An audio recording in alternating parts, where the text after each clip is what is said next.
Está entrando no ar. Programa Café.com. Café.com. Entrevista com personalidades, músicos, escritores, médicos, entre outros. Aumente o volume e fique à vontade. No ar. Café.com.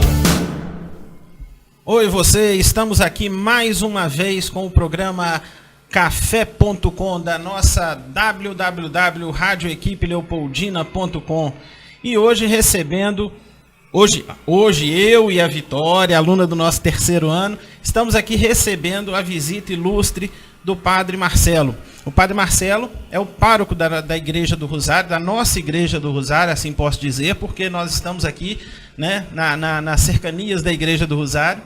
E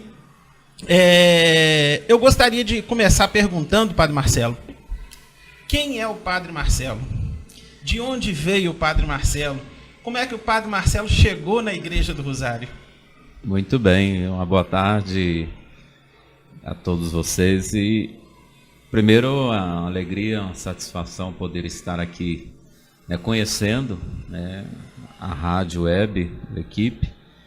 E quem é o Padre Marcelo? O Padre Marcelo, ele nasceu numa cidade chamada Guidoval, né, perto de Ubá. E de Guidoval fui para Dona Eusébia, de Dona Eusébia fui para Cataguases, e é onde eu estudei e concluí o ensino médio. Sou de uma família de 7 irmãos. Meu pai, Laércio de Barros, minha mãe hoje falecida, Filomena do Santo de Barros. E depois de eu ter concluído o meu ensino médio na cidade de Cataguases, já com o desejo de fazer uma experiência vocacional, né, o desejo no coração falava mais forte em servir a igreja no ministério ordenado, e fiz os meus encontros vocacionais, passei, né, nos encontros, e dali ingressei no seminário, onde fui fazer a minha teologia, fui fazer a minha filosofia, e me ordenei padre em Cataguases, no Santuário Santa Rita de Cássia, no dia 19 de junho de 2004. E em Cataguases eu fiquei como auxiliar por 2 meses. E na época, um padre na cidade de Muriaé, ele estava doente, não tinha condições de continuar à frente da paróquia. Como eu era auxiliar e, vamos dizer assim, aparentemente estava disponível, o bispo então me pediu que eu fosse para Muriaé por 3 meses, né? E lá eu fiquei 9 anos e 3 meses. Depois desses 9 anos e 3 meses, eu vendo que já estava bom e gostaria de conhecer uma outra realidade, uma outra cidade, uma outra paróquia. E na época, a paróquia Nossa Senhora do Rosário, da cidade de Leopoldina, iria ficar vacante. E aí eu me propus, olha, se achar que eu consigo dar conta da paróquia Nossa Senhora do Rosário, eu estou disponível. E aí o conselho presbiteral na época aprovou a minha vinda para Leopoldina. Então vim para Leopoldina e já fazem 5 anos. 5 anos já? Né, que eu estou na cidade de Leopoldina. Foi assim que eu cheguei a esta cidade de Leopoldina e fui assim acolhido muito bem, graças a Deus. Sou muito bem recebido, fui muito bem recebido, sou bem acolhido na cidade de Leopoldina, e nestes 5 anos a gente tem feito aí um trabalho de evangelização, acolhendo a comunidade, propondo algumas coisas, a comunidade também nos ensinando. Eu digo que a gente não sai do seminário padre. É ao longo do tempo que a gente vai se tornando padre, porque as pessoas vão nos ensinando a ser padre. Então, cada paróquia que a gente passa, a gente aprende um pouco mais a ser padre. E aqui na cidade de Leopoldina não é diferente. O povo vai ensinando a gente. Essa função de pastorear suas ovelhas, né, desse desafio de vir para a Igreja Nossa Senhora do Rosário, a paróquia Nossa Senhora do Rosário, ela dentro de Leopoldina, ela é a maior, não é, padre? Assim, ela não é maior na questão de extensão, né? Existe, por exemplo, a paróquia São Benedito atende muito mais comunidades do que a paróquia Nossa Senhora Sim. do Rosário, assim como a paróquia São José também, ela atende muito mais comunidades do que a paróquia Nossa Senhora do Rosário. A paróquia Nossa Senhora do Rosário hoje ela atende 7 comunidades, né, que a gente chama de comunidade, que é o bairro Pirineus, onde temos lá a Capela Nossa Senhora Aparecida. Nós atendemos o bairro Serra Verde, onde a nossa comunidade nós chamamos lá de Nossa Senhora das Graças. Nós atendemos o bairro Santa Cruz, que é o bairro aqui ao alto do cemitério, onde temos a Capela Santa Luzia. Nós atendemos o bairro Bandeirantes, onde temos lá a Capela Senhor Bom Jesus. Atendemos o bairro Eldorado, onde temos lá a Capela Nossa Senhora do Carmo. E atendemos o bairro Coab Nova, onde temos lá a Capela Francisco e Clara.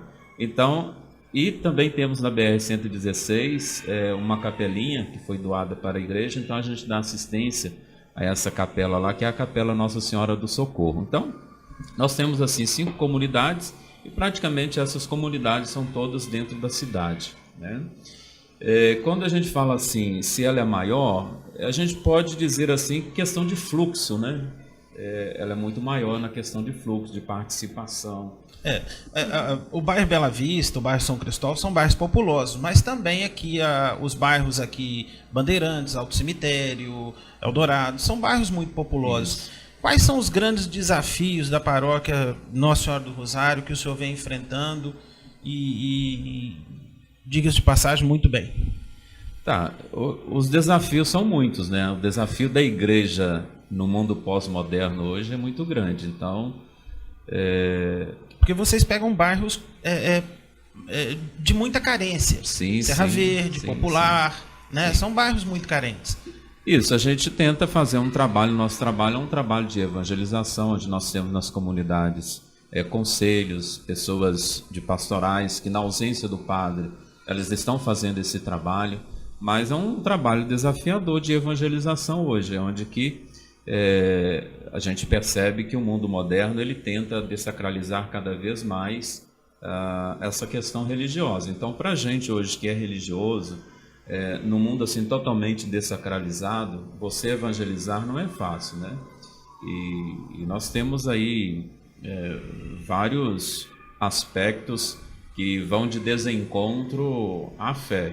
Então, para nós é um desafio evangelizar nesses bairros, principalmente na questão da carência das pessoas, tanto humana, afetiva, em todos os sentidos. Então, a gente consegue fazer um trabalho. Chega a ser 100%? Eu acredito que não, que 100% é só Deus. Mas na medida do possível, com a disponibilidade, com a entrega das pessoas, a gente consegue fazer um trabalho em conjunto de evangelização e atendendo assim na parte religiosa essas pessoas das nossas comunidades, desses bairros que compõem a paróquia Nossa Senhora do Rosário. Eu digo assim, quando você falou que talvez seja uma paróquia grande em extensão, como eu já disse, não é totalmente uma paróquia grande em extensão, mas é uma paróquia muito tradicional na cidade. É como uma rodoviária, né? Todos vão à rodoviária. E aqui na paróquia Nossa Senhora do Rosário não é o contrário, né? Todas as pessoas vêm ao Rosário, né? Talvez por tradição das famílias, né, que foram passando assim para os filhos. E aí então o povo tem essa tradição de vir à paróquia Nossa Senhora do Rosário. Até se a gente for olhar assim, o padroeiro da cidade leopoldina é São Sebastião. E a gente vê que o São Sebastião tem uma devoção muito grande, principalmente os sitiantes, né, são muito devotos. Mas se a gente for olhar assim nessa questão, parece que a padroeira da cidade é Nossa Senhora do Rosário. O povo tem muito mais devoção com Nossa Senhora do Rosário. Isso talvez por causa dessa tradição que vem sendo transferida, né, de pais, de avós para filhos, de filhos para filhos, e assim sucessivamente. E aí as missas vão sendo super concorridas, né? Sim. Super cheias, né? Isso é muito importante. Padre, nós estamos entrando na semana, né, crucial para os católicos, nós estamos entrando na semana final da Quaresma. O que é a Quaresma? Sim. A Quaresma, ela é um tempo de preparação, a gente chama de 40 dias, e eu gostaria de falar um pouquinho da simbologia do número 40, porque quando a gente vai olhar o número 40 nas Sagradas Escrituras, ele não quer dizer como 2 mais 2 são 4, mas quer dizer um tempo de preparação, que pode ser um tempo mais breve, como pode ser também um tempo mais longo. Não especificamente 40, como 2 mais 2 são 4. Ele significa nas Sagradas Escrituras um tempo de preparação. Então, o povo saiu do deserto, da escravidão do Egito, passou dos 40 anos no deserto, e esses 40 significam um tempo de preparação para entrar na Terra Prometida. A gente vai olhar lá na questão do dilúvio, 40 dias, 40 noites de chuva, não sei o que, aquela coisa toda, e depois esse tempo, esse número 40 para significar o quê? Um tempo novo. E os 40 dias da Quaresma também, no sentido assim, Jesus passou 40 dias no deserto foi tentado. Esse número 40 também significa o quê? Uma preparação para quê? Vida nova, que é a Páscoa. Então o número 40 ele significa preparação. Esse tempo quaresmal a gente sempre inicia na quarta-feira de cinza, que é sempre após o feriado de carnaval, e na quarta-feira a gente então inicia esse processo de preparação com a missa da quarta-feira, que tem aquele ritual da imposição das cinzas, e a cinza significa ali o sentido da humildade com que a gente deve entrar na Quaresma, né? Lembrar que do pó viemos e ao pó voltaremos. Então todo o sentido de humildade que a igreja nos convida para a gente entrar nesse tempo quaresmal, um tempo de penitência, um tempo de conversão, um tempo de transformação do coração, um tempo de nos prepararmos para uma vida nova, como eu já disse, para celebrar então a Páscoa de nosso Senhor Jesus Cristo. E terminado esse período que nós chamamos aí de Páscoa, ele não termina no domingo de Ramos, né? A Quaresma ela se estende até na quarta-feira santa. O domingo de Ramos a gente apenas chama aí de um pequeno intervalo da Quaresma, mas depois ela segue até a quarta-feira, onde a gente entra, que nós chamamos de tríduo pascal, que aí é a quinta, sexta, sábado, e no domingo a festa da Páscoa. Até então era somente esse tríduo pascal, quinta, sexta e sábado, para celebrar a Páscoa, a ressurreição.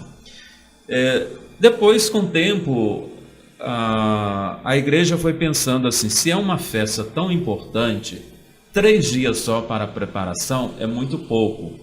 Então veio o sentido aí dos 40 dias. Vamos estender esse tempo para 40 dias, que é um tempo bíblico, para nos prepararmos melhor para celebrar aquilo que é o ápice da nossa fé, que é a ressurreição de Jesus Cristo. Portanto, existe um tempo de preparação antes e existe um tempo de celebração depois, que são os 50 dias que nós celebramos o tempo da Páscoa até chegar à festa de Pentecostes.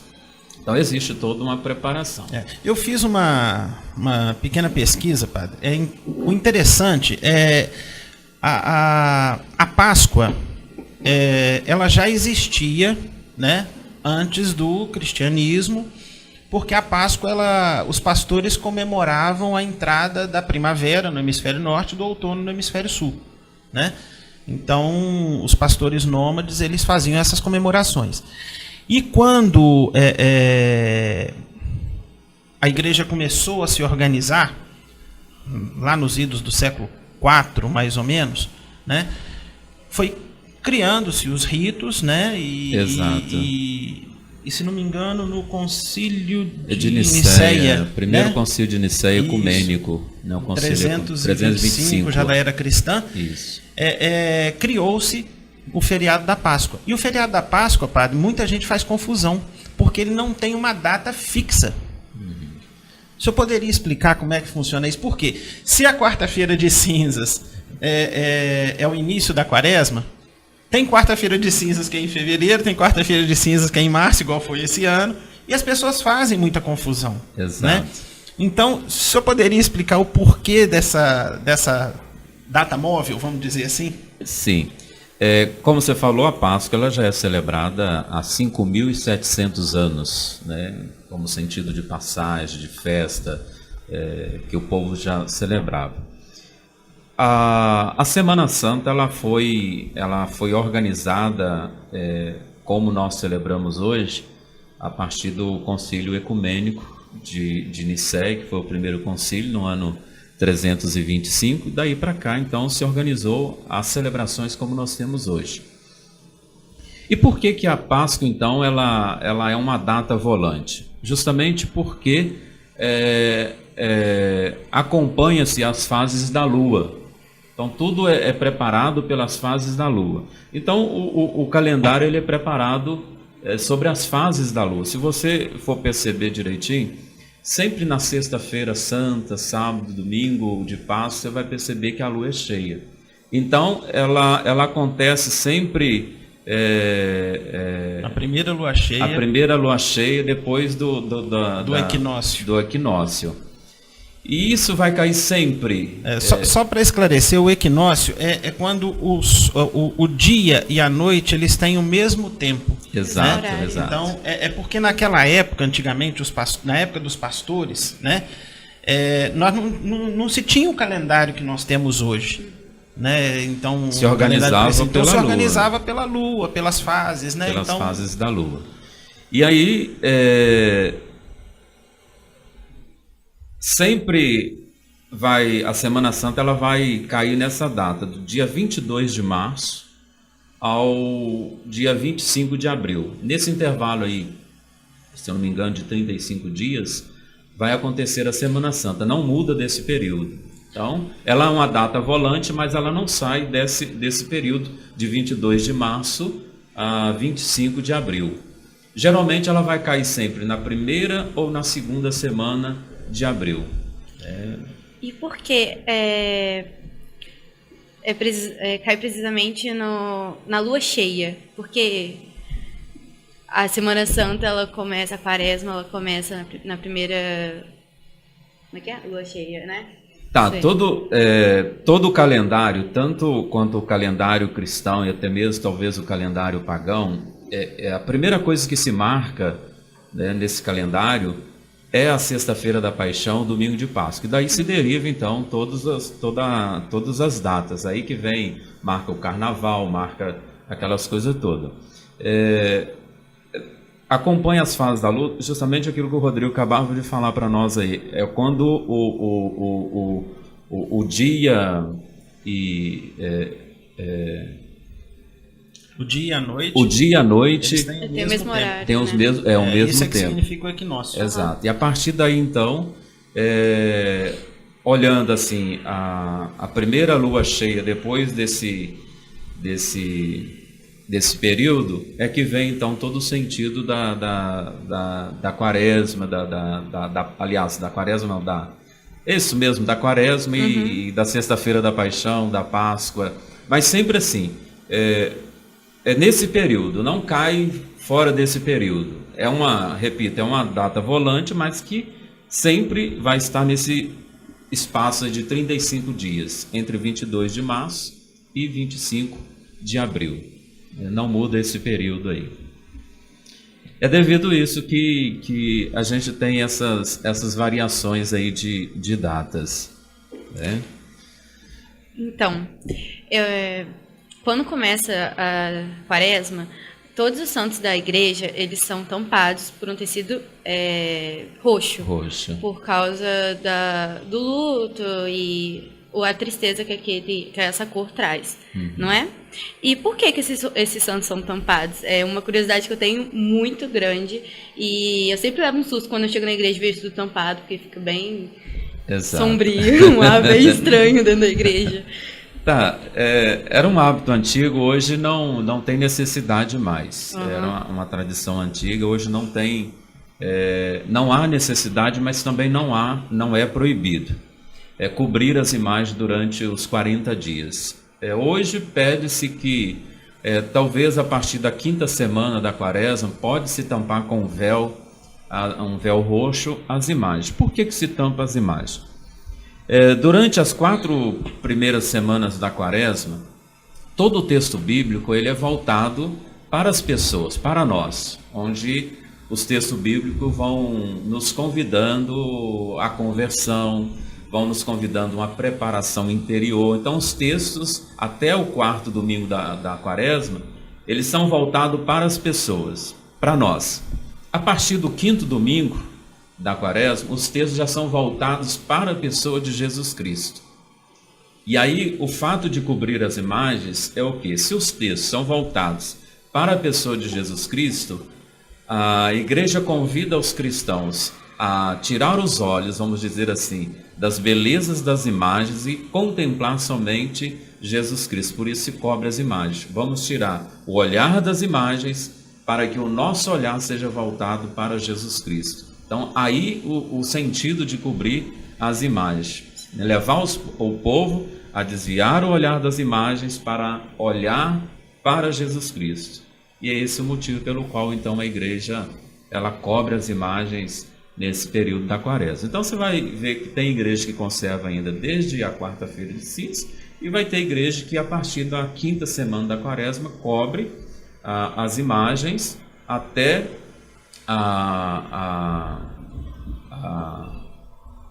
até a quarta-feira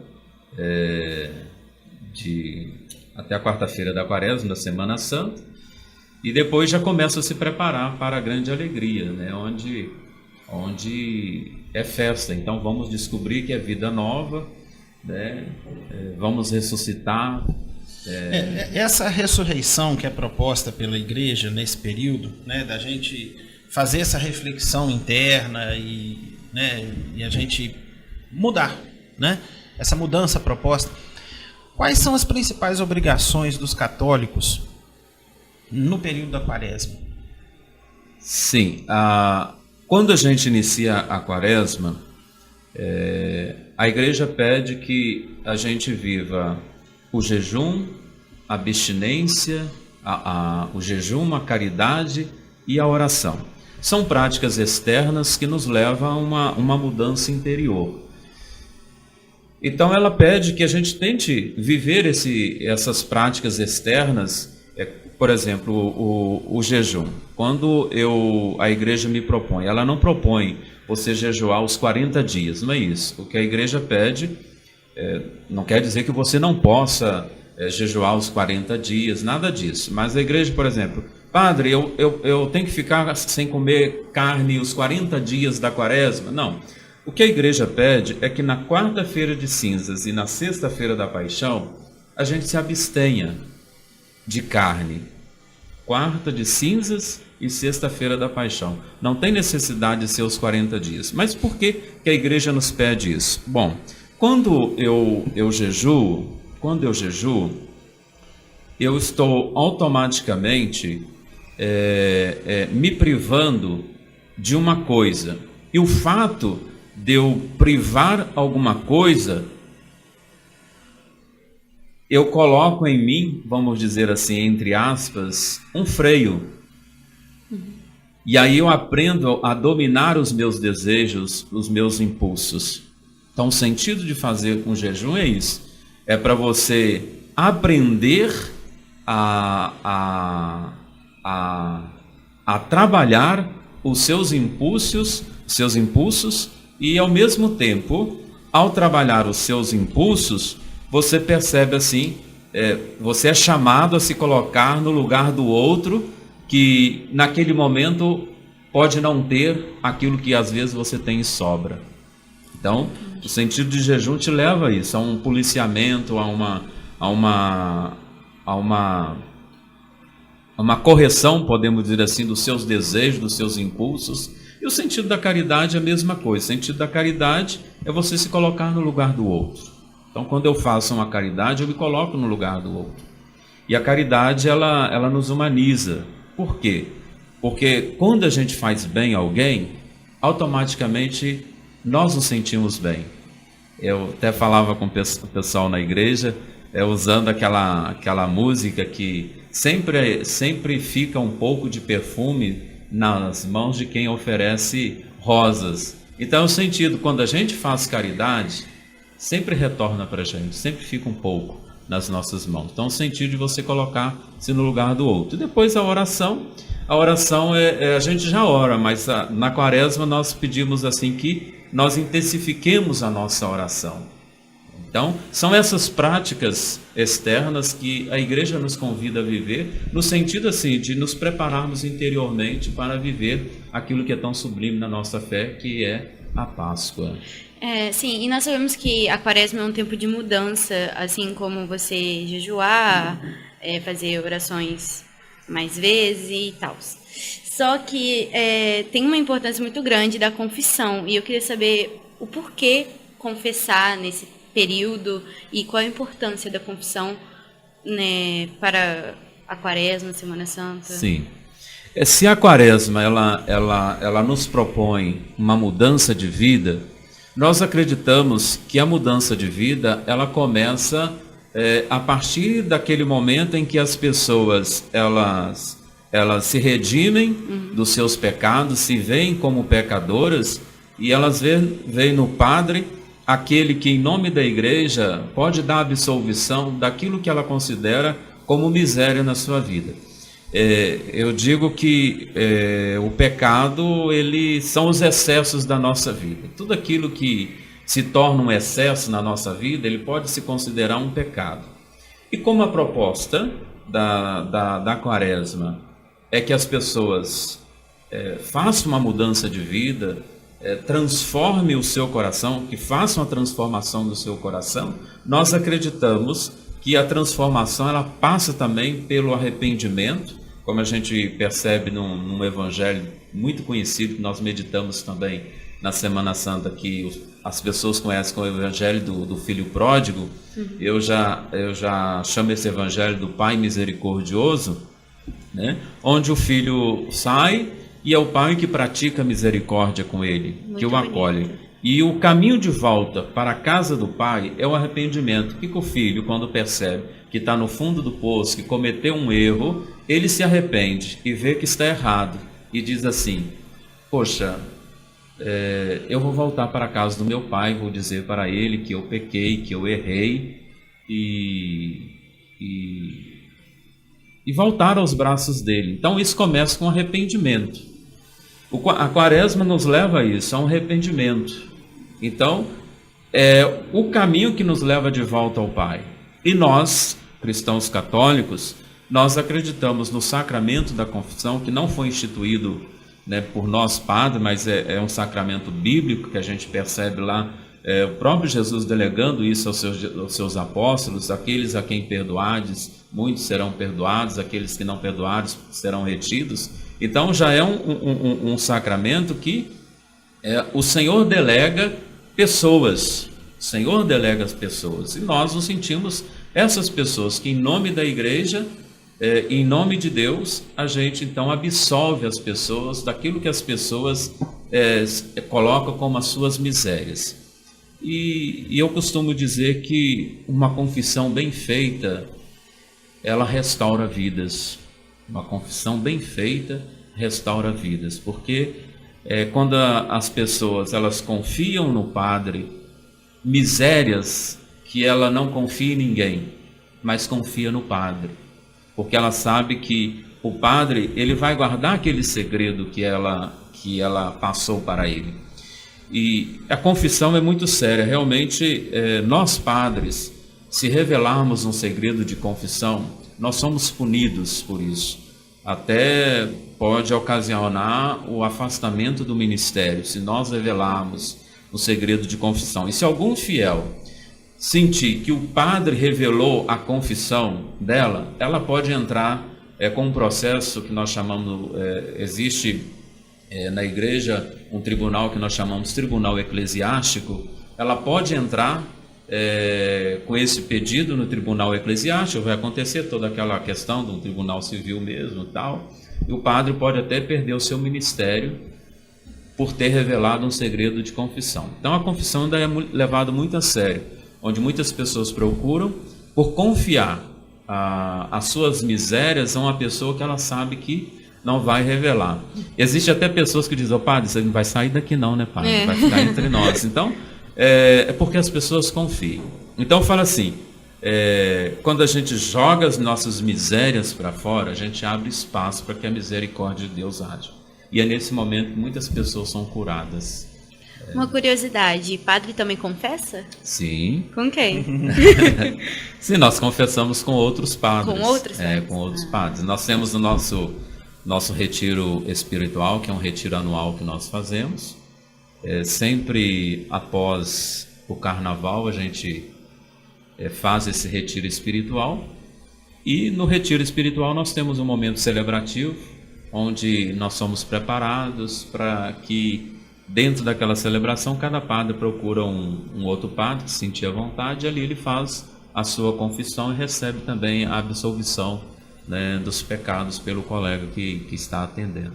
Então, a confissão na quaresma é esse sentido também de preparar as pessoas para que elas estejam em paz consigo mesmo, com a igreja e com o próprio Deus, e poder celebrar em paz a Páscoa. Por isso o sentido de confissão, e a gente redobra a atenção nesse período, e há esses mutirões que nós fazemos nas paróquias para atender todas as pessoas. E o arrependimento sincero, ele deixa as pessoas muito mais leves. Com certeza, né? Com certeza. Bom, nós estamos chegando ao final desse bloco. Nós vamos dar um tempinho, daqui a pouquinho a gente volta. Café.com. Café.com. Aqui seu sonho se torna realidade. Sua festa aqui. Casa de Festas e Eventos Faz de Conta. Você sonha, nós realizamos. Rua 27 de Abril, 177. Contato Zap 999386545. Casa de Festas e Eventos Faz de Conta.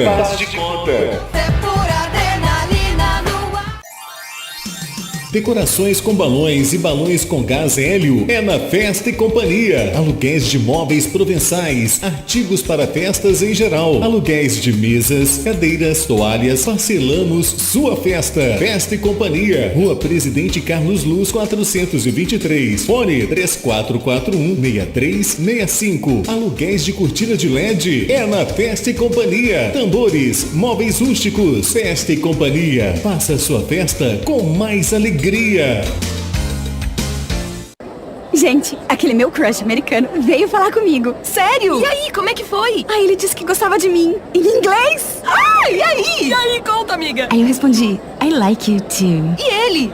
Como assim, e ele? Eu falei em inglês, gente. Tem noção? Hã? I'm speaking. Uhul. I'm speaking. No CCAA você aprende inglês como aprendeu português. E quando você vê, you are speaking. Venha se apaixonar também. 3449-6800. CCAA Leopoldina, Rua Padre Júlio 400. A vida pede menos conservantes, aditivos, irritantes. A vida pede mais o que é caseiro, saudável, maneiro. A vida pede um sabor assim, delicioso pra você e pra mim. Digão Lanches em Leopoldina, Praça do Ginásio e Praça João 23. Fone 3694-5000. Digão, a vida pede um sabor assim. Café.com. Café.com. Estamos voltando com mais um programa Café.com. Hoje, eu e a Vitória, aluna do terceiro ano do ensino médio, estamos recebendo aqui no estúdio da Rádio Equipe o Padre Marcelo, da Igreja Nossa Senhora do Rosário. E para você assistir o nosso programa, basta você entrar no www.radioequipeleopoldina.com. O nosso programa vai ao ar toda quarta-feira, inédito, e nas quintas-feiras, às 19 horas, no Equipe TV, você pode acompanhar os vídeos. Bom, fugindo só um pouquinho, padre, daquilo que a gente já vem conversando, o atual Papa, o Papa Francisco, de quem eu sou fã. Eu nunca achei que eu ia gostar tanto de um argentino. Nossa, nem fala. Nem fala. Sou muito fã dele. Mas o Papa Francisco, ele vem dando um testemunho muito bacana de uma vida simples, como ele sempre teve, né? Quando bispo em Buenos Aires. E ele vem promovendo uma grande abertura na igreja, tocando em temas que antes eram intocáveis, reconhecendo alguns erros do passado, né? E esse testemunho que ele vem dando, ele vem promovendo uma grande abertura na igreja. Como é que o senhor, como padre, vê essa abertura proposta pelo Papa Francisco? Primeiro, ele já demonstrou, quando ele escolheu o seu nome de pontificado, Francisco, por causa de Francisco de Assis e do estilo de vida de Francisco de Assis, e devido também a uma história de vida que ele já vivia com as periferias de Buenos Aires, né, a sua entrega, o seu serviço, a sua simplicidade, o seu acesso às pessoas, né, e facilitava também o acesso das pessoas a ele. Então nós não esperávamos assim que fosse tão diferente do estilo de vida que ele já trazia consigo, como ele vivia. Então assim, ele com certeza, como em todos os setores, nem todos são a favores, na igreja também não é diferente. Então na igreja tem ala que aceita o pontificado do Papa Francisco, como tem alas também que não considera o Papa Francisco. É triste a gente dizer isso, né? Mas tem alas na igreja que não considera o Papa Francisco como Papa, entendeu?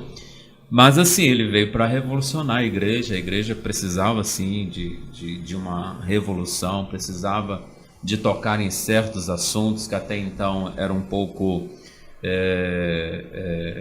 tabu na igreja, e ele está enfrentando todos esses problemas, está aproximando de outras religiões com diálogo e demonstrando o porquê ele veio. Então ele quer fazer um pontificado diferente, um pontificado sem muitas pompas, como ele tem falado muito com os bispos e com os padres, né, que tenhamos o cheiro das ovelhas, quer dizer, que estejamos no meio do povo, sentindo assim as dores do povo, estando junto com o povo. E é isso que o Papa Francisco tem procurado fazer, né? A sua dedicação, tanto na questão do meio ambiente, ele tem uma palavra, aliás, ele tem uma palavra em todos os sentidos.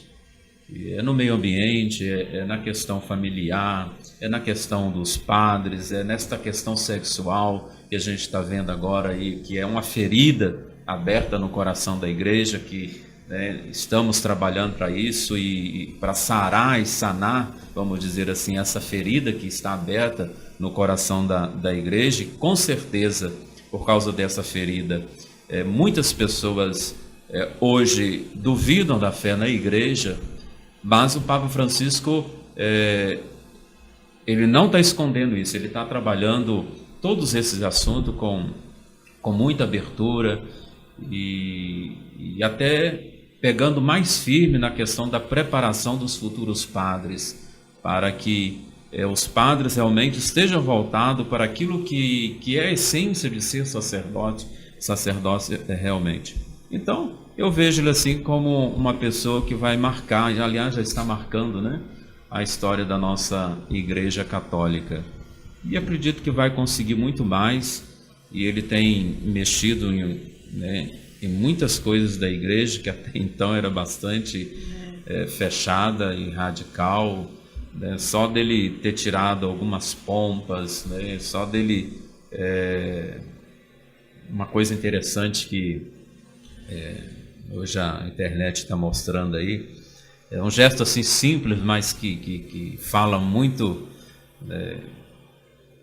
No gesto de caridade e no despojamento dele, foi em Roma ele ter criado um espaço para que as pessoas em situações de rua possam ter um lugar onde tomar um banho, onde lavar uma roupa, onde reclinar um pouquinho a cabeça.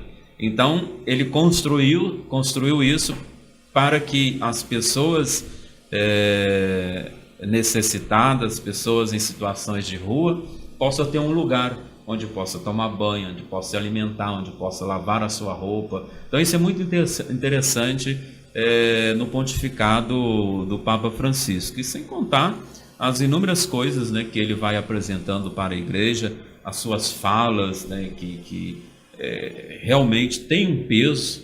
A gente sabe que a palavra do Papa Francisco, ela tem um peso, e tanto é verdade que quando o Papa fala, né, os meios de comunicação anunciam a palavra do Papa. Então é sinal que a palavra do Papa ainda tem uma credibilidade muito grande e que as pessoas ainda ouvem ainda a palavra de um homem de bem, que é o Papa Francisco. Então a igreja com certeza tem ganhado e vai ganhar muito mais com o pontificado do Papa Francisco.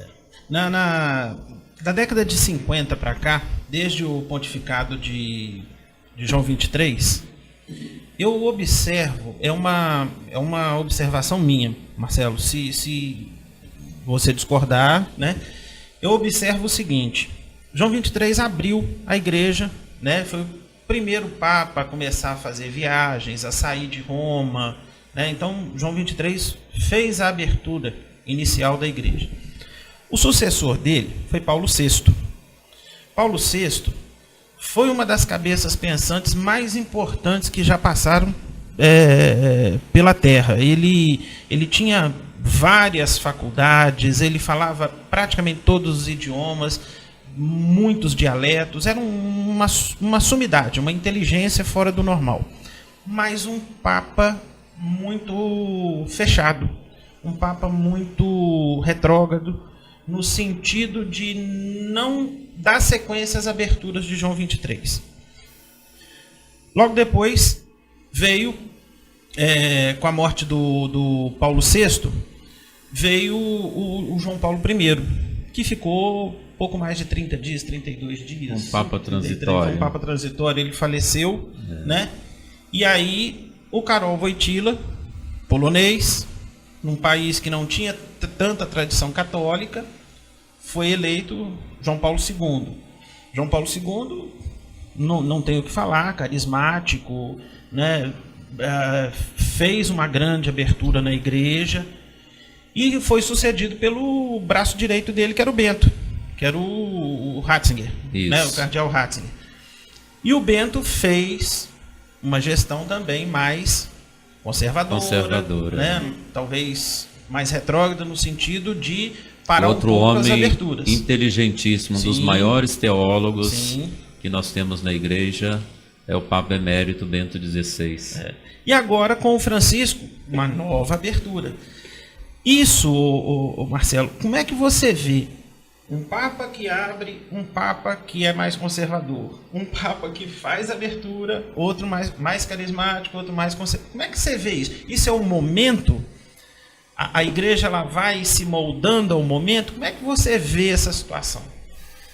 Ou eu estou errado na minha visão? Não, Até você ensinou assim pra gente, né?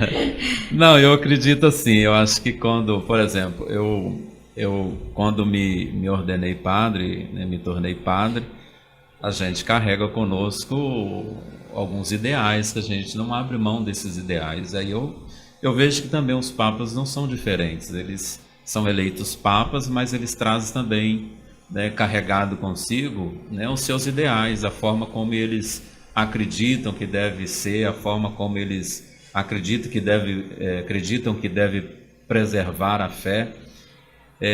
Talvez esse abre e fecha, né, da igreja, porque carrega consigo também um pouco da sua personalidade, aquilo que acreditam, né? Como, vamos dizer assim, um presidente num país, né? Cada presidente tem ali o seu ideal, né? Ele sonha com certas coisas, então ele vai tentar colocar um pouco em prática aquilo que ele acredita. E eu acredito que no pontificado também não é diferente. Existe, sem dúvida, a igreja não está longe da política, a política está inserida também na igreja, existe muita questão política também, existe por trás do Papa, né, um colégio cardinalício que também... A igreja é uma monarquia teocrática, né? Exato. Então, o Papa, ele existe toda essa questão. Então, existe um Papa mais liberal, que é o ideal dele, o idealismo dele, ele acredita naquilo, então ele vai lutar como o Papa Francisco hoje. Então, é um homem que foi totalmente aberto, um homem que vivia nas periferias, junto com o povo. Então, quer dizer, aquilo ali ele acredita e ele vai tentar. E é o que ele está tentando fazer hoje no pontificado dele. Então, eu acredito que é por causa disso que as pessoas também, aquele que foi eleito Papa, ele carrega consigo um pouco, né, do seu estilo de vida. E ele vai tentar fazer um pontificado da forma como ele acredita. Talvez um vem com abertura, o outro já tem um pensamento mais conservador, então ele fecha mais, aí vem o outro, já tem um pensamento mais liberal, aí abre novamente. Então eu acho que é por causa disso. Você não acha que seria o momento que o mundo vai passando, não? Você acha que é mais a personalificação mesmo do Papa? São os ideais que carregam consigo, né? Eu acredito que não deixa dele olhar para a realidade também e ver que hoje a realidade está pedindo isso. Então, a igreja ela trabalha com olhando para a modernidade, sim, mas ela tem uma preocupação muito grande também de não perder a sua essência. Então, há uma preocupação muito grande de não perder a sua essência, que a gente vive num mundo hoje de um relativismo muito grande. Então, a gente tem que tomar cuidado com o relativismo, e a igreja toma esse cuidado também para não relativizar tudo, né? A gente, Marcelo, posso chamar de Marcelo? Tranquilo, não preocupe com isso, não. A gente, Marcelo, fica observando, os papas, eles sempre foram papas italianos, franceses, sempre nessa alternância. De repente, escolhe-se um polonês, né? Sai do eixo Itália-França. E agora escolhe um latino-americano. E a América Latina é uma das regiões mais cristianizadas, vamos dizer assim, exato, né, do mundo. Exato. A escolha do Papa latino-americano foi uma escolha política, foi uma escolha para dar visibilidade à América Latina? Na sua visão, por que da escolha de um Papa latino-americano? O primeiro Papa latino-americano? Tá, eu não deixo de acreditar que o Espírito Santo age, né? Nós acreditamos que o Espírito Santo age e talvez pode ter havido, sim, uma torcida maior, entendeu? Uma torcida maior, porque nós precisávamos, sim, entendeu? De um Papa do nosso continente. E com certeza eu acredito que o Espírito Santo falou no coração, né, dos cardeais, no momento da eleição. No momento lá. Esse aqui, e nós precisamos desse. Portanto, eles vão para lá e não sabem se vai sair de lá, né, quando a eleição. Então, assim, eu acredito sim na inspiração, eu acredito sim na ação do Espírito Santo. Mas a gente não pode ser sim tão inocente também, que não há uma questão política, entendeu? A gente não pode ser tão inocente. E para a gente voltar para o tema Quaresma, uma última pergunta. Como é que você vê a beatificação do padre Donizete de Tambaú, lá de São Paulo? Na verdade, ele era até mineiro, né? Ele foi para Tambaú e agora foi beatificado, né? Mais um latino-americano beatificado, aguardando mais um milagre para se tornar santo. Você acha que isso também faz parte desse renascimento do cristianismo para a América Latina, dessa nova visão da preocupação de todos com a região daqui da América Latina? Eu acredito que sim. A questão de canonizar uma pessoa que foi proclamada pela Igreja depois de muito estudo, né, santa, traz uma força sem dúvida para a região, traz uma força muito grande. E a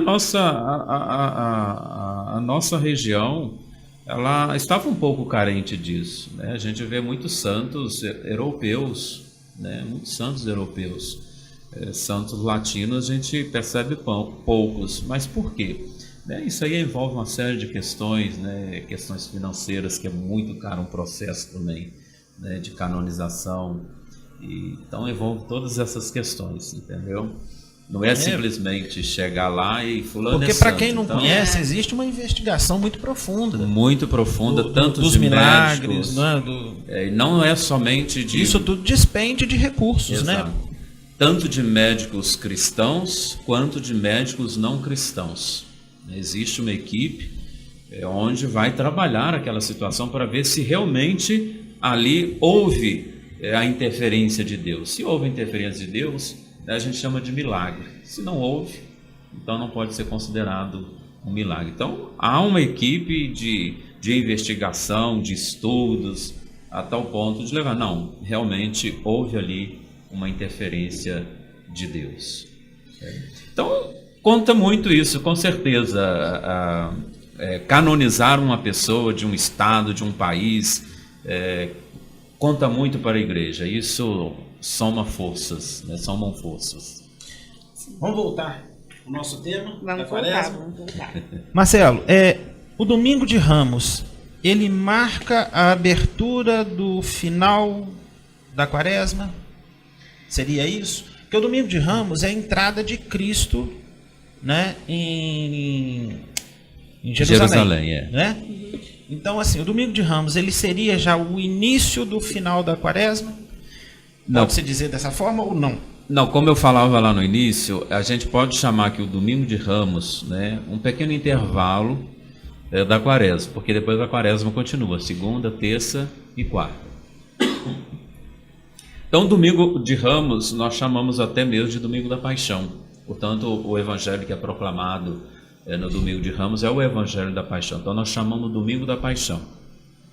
Que aí a gente vai celebrar, né, aquilo que você acaba de falar, né, que é a entrada triunfal de Jesus em Jerusalém, onde ele é aclamado. E ali começa todo o seu processo de julgamento após a sua entrada triunfal em Jerusalém. Então, o Domingo da Paixão. Ele é confundido como um rei dos judeus, né? Isso. E aí começa toda a perseguição. Isso. Então é chamado Domingo da Paixão, né? Se chama Domingo de Ramos, mas talvez o nome assim mais propício é o Domingo da Paixão, né? Onde a gente celebra então E aí a gente pode dizer assim que com essa missa a gente faz então uma grande abertura dessa semana que nós chamamos de Grande Semana ou Semana Santa, que é a partir do Domingo de Ramos, então. E por que o domingo é considerado o dia do Senhor e da onde vem o nome domingo? Tá. Se a gente for olhar no Antigo Testamento, como tem muitas pessoas que de outras denominações que elas guardam o sábado porque elas consideram o sábado como dia santo, e justamente por causa daquela passagem lá que Deus fez o mundo em 6 dias e no 7º dia descansou. Então, para muitas pessoas de outras denominações, o 7º dia que é o dia do Senhor, no caso o sábado. Hoje nós estamos no Novo Testamento, isso é Antigo Testamento. O Antigo Testamento, ele não seria nada sem o Novo Testamento, assim como o Novo Testamento não seria nada sem o Antigo Testamento. Então nós estamos no Novo Testamento. E por que nós então não guardamos o sábado como dia santificado e sim o domingo como um dia santificado? Justamente por causa da ressurreição, né? Por causa da ressurreição.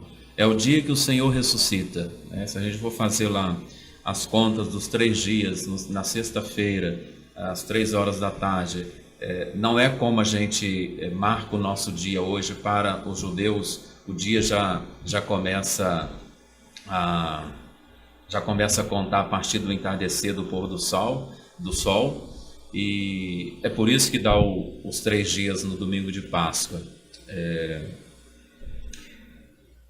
Então, se a gente for contar assim,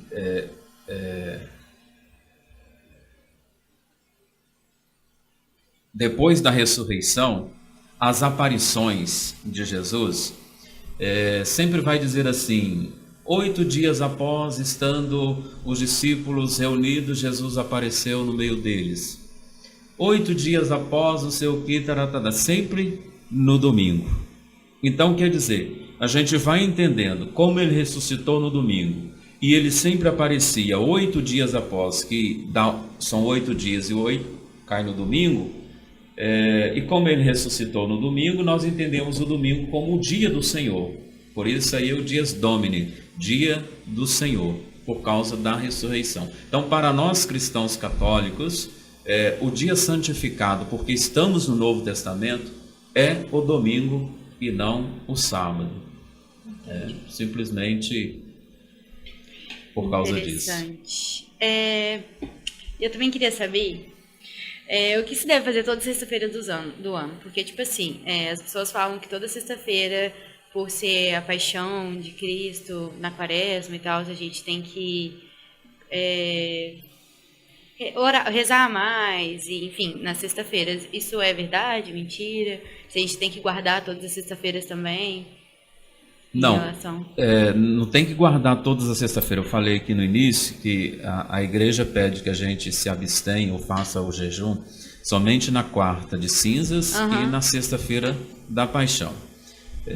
Então não tem necessidade, a não ser que a pessoa queira, mas o pedido da igreja é somente isso, como norma da igreja para nós católicos: guarde a quarta de cinzas e a sexta-feira da paixão, onde você deve fazer a sua abstinência.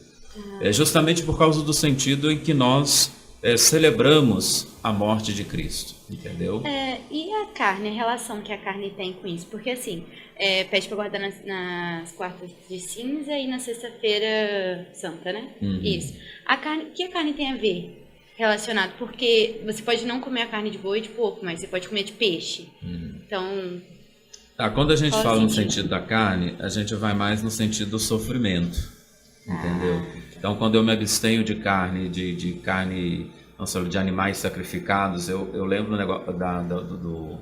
do sacrifício de Cristo. Então, nesse momento, com relação ao sacrifício, eu me abstenho, lembrando o sacrifício de Cristo, né?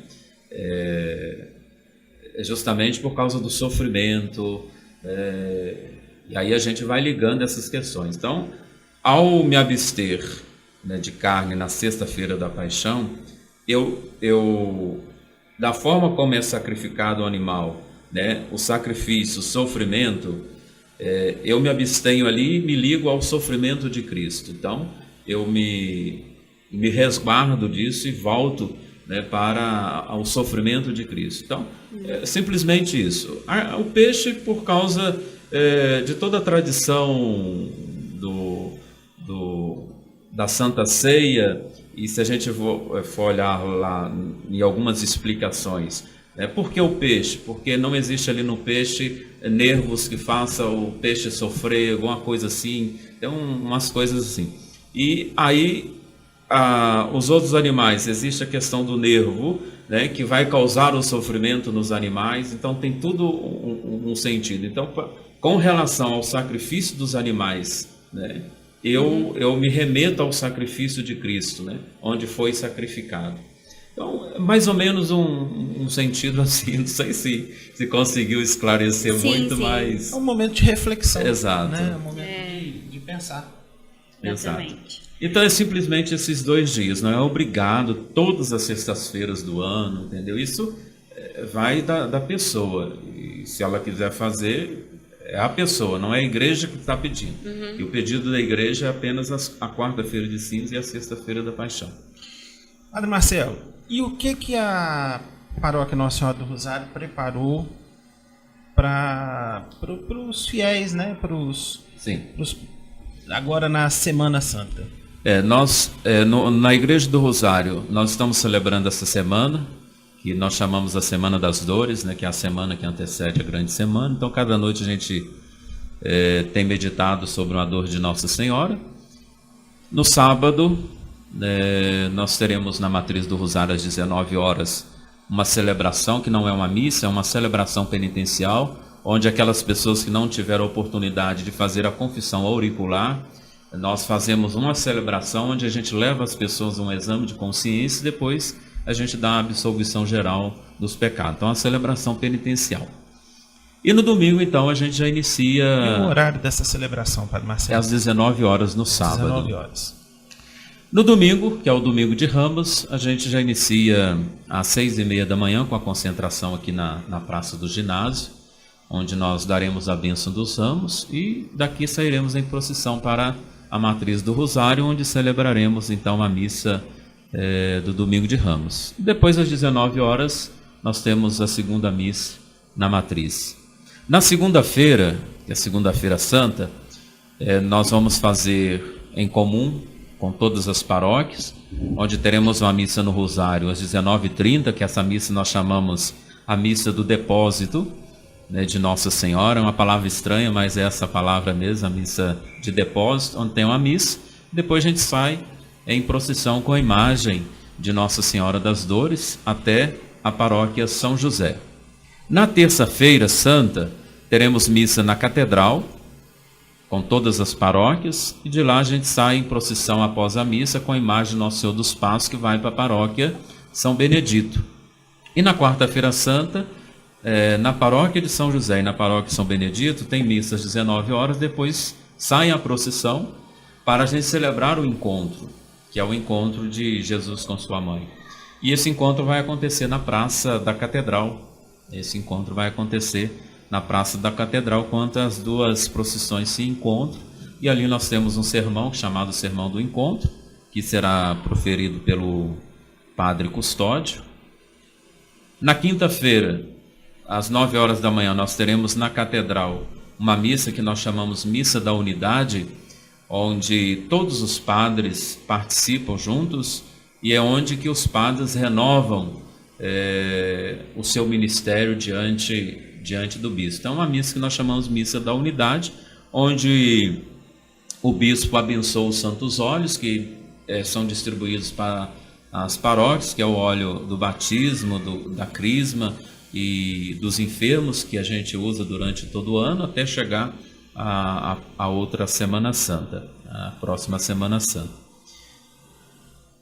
E às 19 horas, nós teremos na Matriz do Rosário a missa, que nós chamamos da instituição da Eucaristia, com a cerimônia do lava-pés, que é aquele momento da Santa Ceia, que nós relembramos ali, onde Jesus celebra a Santa Ceia, lava o pé dos seus apóstolos, e ali dá a eles o maior de todos os mandamentos. Então a gente celebra essa missa, que é a instituição da Eucaristia, e depois dessa missa, é interessante que essa missa da Quinta-feira Santa, nós a encerramos sem a bênção final. Todas as missas têm bênção final. Essa missa, ela não tem bênção final. Por que não tem bênção final? Porque a partir daquele momento a igreja entra em luto. Ela entra em luto, então ela faz somente uma procissão, porque tira as reservas consagradas do sacrário e leva para um lugar preparado, fora da igreja, e ali permanece até o sábado santo. E então tira as flores da igreja, tira a toalha, desnuda a igreja, para a igreja entrar naquele momento da morte de Cristo. E aí chegamos, aí tem um momento de adoração até as 22 horas, né, nesse lugar reservado. Na sexta-feira da Paixão... Isso é aberto? É aberto. Termina a missa, faça uma procissão. E onde que é esse local? Nós preparamos ali, sempre preparamos no Salão Dom Bosco, que é do lado mesmo do templo. Uhum. Na sexta-feira, então, a gente já inicia às 4 horas da manhã, que tem aí a nossa tradicional caminhada ao Morro do Cruzeiro, que a gente concentra lá no pátio da Matriz São José, e dali a gente sobe para o Morro do Cruzeiro meditando os passos de Jesus, que são as estações da Via Sacra. Então, vamos até lá no Cruzeiro meditando, e graças a Deus tem reunido cada ano uma grande multidão. Só não vai acontecer se caso chover, a gente está aí um tempo muito instável, a gente não sabe. Se chover, a gente também não vai subir com o povo, porque também é arriscado. Mas se não chover às 4 horas da manhã, nós estaremos lá no pátio da Igreja São José e vamos subir nesse... Eu já participei, e a força da fé das pessoas é algo impressionante. Com certeza. Pessoas idosas, né, participam da caminhada. Então, às vezes, está aquele rapazinho novinho dentro de casa, não vou não, muito longe. Pessoas idosas vão, né? E isso aí é um grande testemunho de fé. Com certeza. Sim. E esse dia mesmo um jovem na porta da igreja me disse assim: padre, eu não vou ao Morro do Cruzeiro, não. Eu falei, que isso, rapaz? Você é um menino novo, né? Jogador de futebol, fala uma coisa dessa, e chega lá senhoras de 84 anos e dá um testemunho lá pra gente, você é um jogador de futebol, que é isso? Então, mas é isso, dá uma força muito grande. E concentra um número de jovens bastante valoroso, dá muitos jovens essa caminhada. Depois nós teremos às 3 horas da tarde, todas as paróquias, que nós chamamos a celebração de ação litúrgica.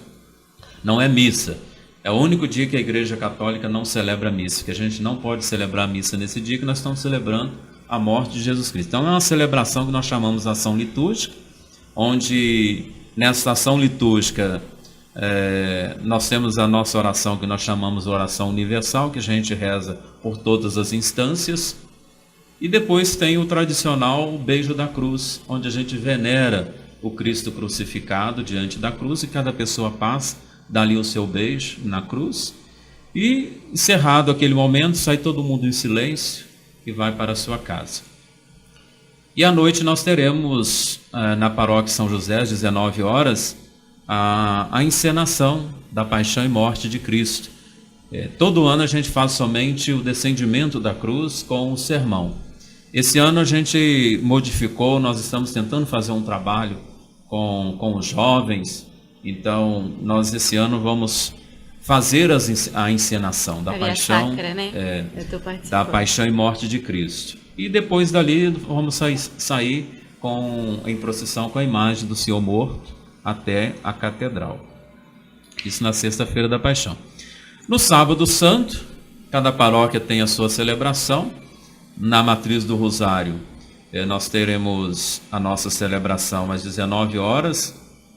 A concentração vai ser aqui em frente à APAI, onde tem a bênção que nós chamamos a bênção do fogo novo, nesta noite que nós chamamos a noite de todas as noites, onde nós trazemos nessa celebração o fogo no sentido de vida, no sentido daquilo que regenera, a água como vida também, onde a gente tem a renovação das promessas do batismo, onde a gente batiza também adultos. Então esse ano temos 4 adultos também para ser batizados dentro dessa missa.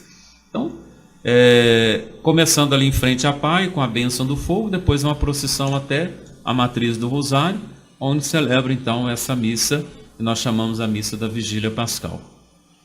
Chegamos no domingo, que é o dia da Páscoa, dia de celebrarmos então a ressurreição do Senhor. Nós vamos começar às 6 horas da manhã, na Capela Nossa Senhora Aparecida, no bairro Pirineus, e lá faremos um momento de adoração, depois sairemos em procissão até a Matriz do Rosário e celebraremos junto a missa da Páscoa.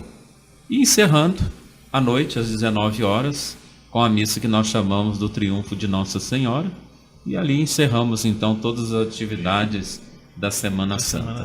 Sim, padre, durante a E quaresma... aí ressuscita Jesus e o padre está morto nesse momento. Durante a quaresma, durante o período da quaresma, não se canta o glória e nenhum aleluia. E por que isso acontece? Exato. Tira-se o aleluia e o glória, porque são cânticos assim festivos. Como a Sim. gente está se preparando para a celebração da paixão, morte e ressurreição de Cristo, então é como, vamos dizer assim, vamos tirar isso aqui e vamos reservar para o dia mais sublime. Então, Que seria o domingo.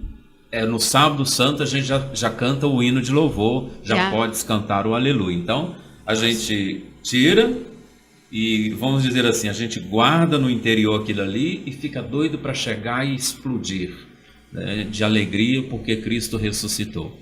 Então a gente tira o glória, que é um hino de louvor, né, de alegria, o aleluia também porque ele significa esse sentido de exaltação. Então a gente tira tudo isso da semana para reservar para essa noite, que é a noite de todas as noites, que é o sábado santo, onde a igreja inicia a missa ainda na penumbra, a igreja ainda está toda desnuda, sem flores, sem toalhas, e quando chega o momento do glória, então, acende-se todas as luzes da igreja, levam as flores, as igrejas que têm as imagens estampadas. Lá no início eu tinha dito que seria na quarta-feira, mas não, desculpe.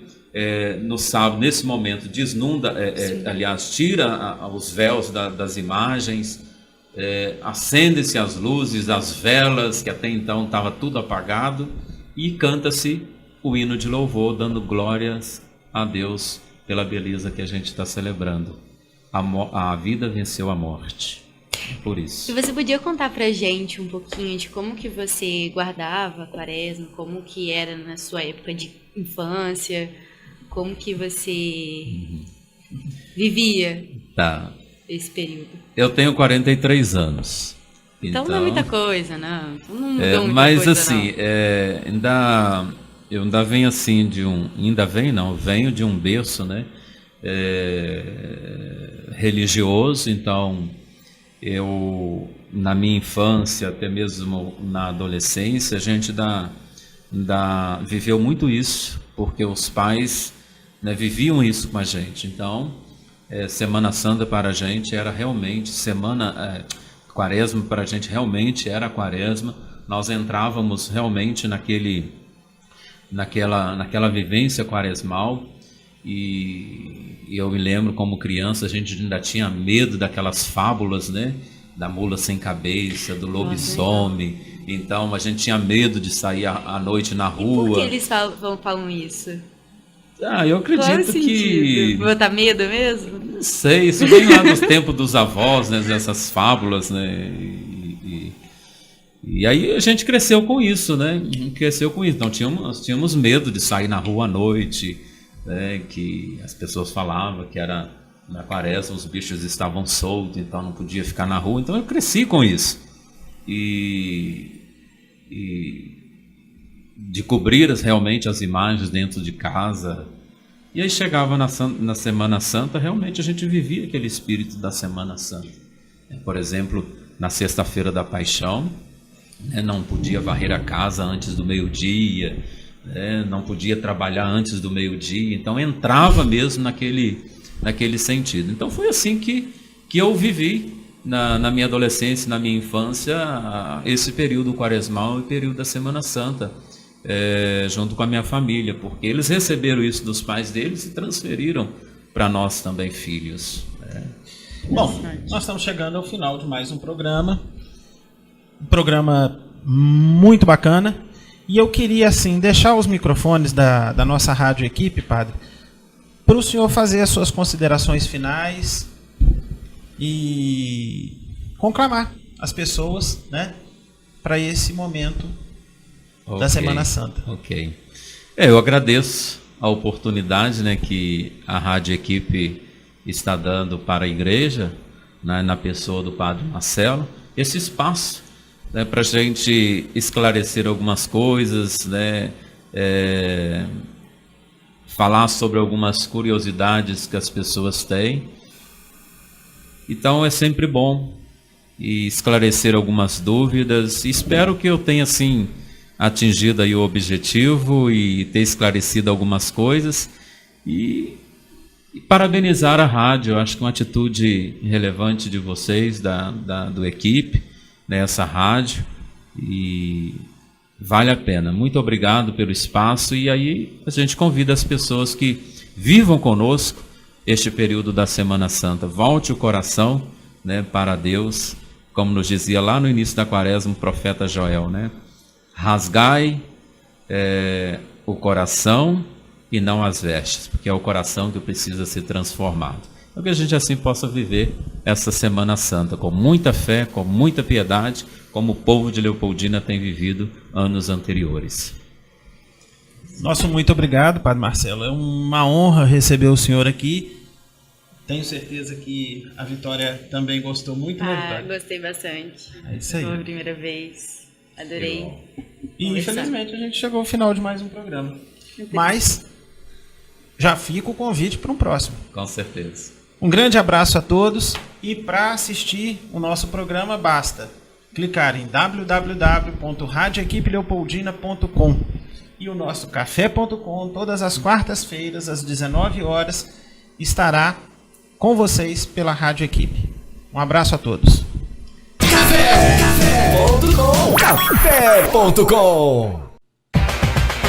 Aqui seu sonho se torna realidade. Sua festa aqui. Casa de Festas e Eventos Faz de Conta.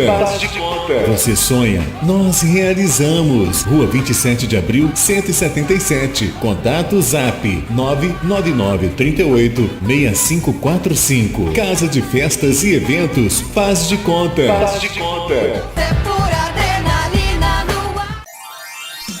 Decorações com balões e balões com gás hélio é na Festa e Companhia. Aluguéis de móveis provençais, artigos para festas em geral, aluguéis de mesas, cadeiras, toalhas, parcelamos sua festa. Festa e Companhia, Rua Presidente Carlos Luz 423, fone 3441-6365. Aluguéis de cortina de LED é na Festa e Companhia. Tambores, móveis rústicos, Festa e Companhia. Faça sua festa com mais alegria.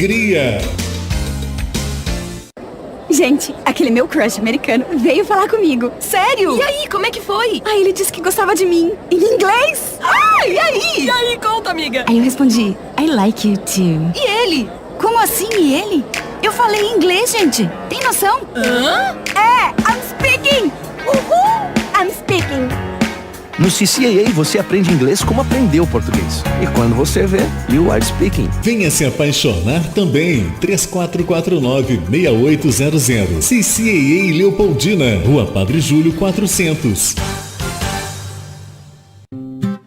A vida pede menos conservantes, aditivos, irritantes. A vida pede mais o que é caseiro, saudável, maneiro. A vida pede um sabor assim, delicioso pra você e pra mim. Digão Lanches em Leopoldina, Praça do Ginásio e Praça João 23. Fone 3694-5000. Digão, a vida pede um sabor assim. Café.com.br